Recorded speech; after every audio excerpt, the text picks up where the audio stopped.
So, assembling the model. Simplicity itself. So, part number 1. I place part number 2 inside. Now, you'll notice that there are 3 holes and only 1 peg. That's because, of course, 2 of the pegs are going to be going in like that, while this is sandwiched in the middle. So that peg is going to go into the middle hole. Let's carefully put that in here. And we're going to just gently press it in and literally with our fingers push them together.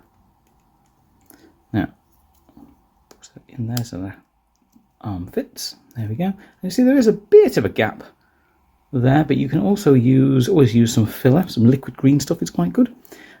Or at the point of undercoating, the undercoat spray will fill in that gap rather naturally anyway. So don't worry too much about things like that.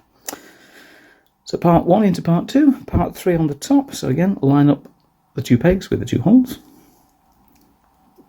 Press them in and just gently with a finger and thumb push them together until they seal. And you'll see that the armour shoulder pad has sealed up quite well there. Again, there's a little bit of a line, but as we mentioned, undercoat spray will probably clean that up. Just to show how it is with, should we say, a more simple build, we're not going to fill that in. If I was doing these for a client, I would of course probably filler all those in and make them nice. But as this is just for me as a demonstration, we're going to keep that fairly simple and just go straight for the undercoat spray when we're done.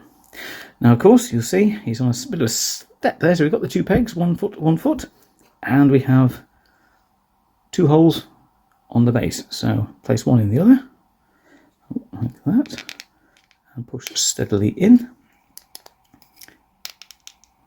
like so. And then finally, we put the shield, which has the hole already enabled, and the peg on the fist, and place it in like that. And again, that should attach so it looks as if he's gripping the handle of his shield.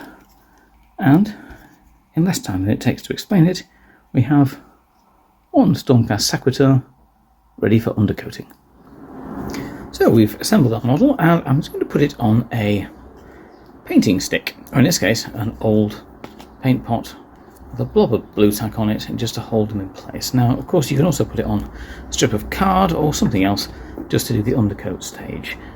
Anything works, whichever's easiest for you, but it does mean it keeps your hand away from the model whilst it's spraying and makes things a little bit neat and tidier. So I've prepared our area. We have opened the door, so we're in a well ventilated area. Good shake of the can, and we're just going to spray it with a gold.